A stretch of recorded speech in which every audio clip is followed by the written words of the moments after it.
I had a guy come into the shop today, and he had a tree that fell on his brand new truck, and it did minor damage considering the tree fell on it, but still left a couple little nasty dents in his bedside.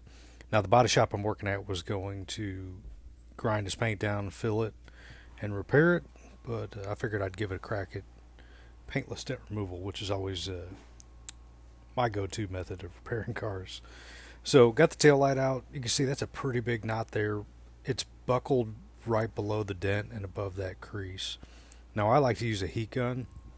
So what I found is when you heat the metal up, it makes it more pliable. It moves a lot more easily. You have less chance of breaking the paint. So I like to start out with a rubber tip as well, just to kind of get the metal moving. So I got the heat gun on low, nothing extreme, just to kind of keep the metal a little warm. So I'm going to start off at the top here. Now the trick with paintless dent removal, a lot of guys make the mistake of trying to just shove the dent out all at once, and you take a chance of breaking the paint when you do that. So it's really about finesse and making a lot of small pushes in multiple different areas to kind of finesse the whole thing back into place. So I've got the bulk of this dent out. You can see the center of it is still kind of in there. So I'm going to skip down to that crease, do that 3-inch crease, make a few passes just to kind of shape it back up. And so you can see I'm back up at the top now, kind of working that body line out a little bit.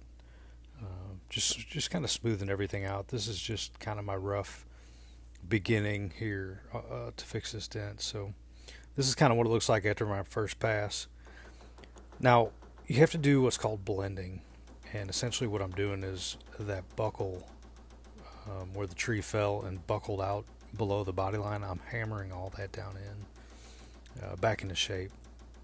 So blending is really hard to do. It takes a long time to get precise with using a hammer and hammering down a painted panel without causing damage to the paint or the clear.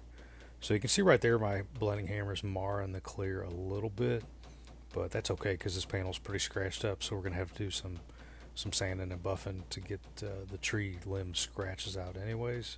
So not too concerned with that. I'm just real concerned with manipulating this and getting it back into shape. So you can see it's pretty close right there. Still needs a little bit of work, and there's a few more passes, and it's pretty much back into shape now.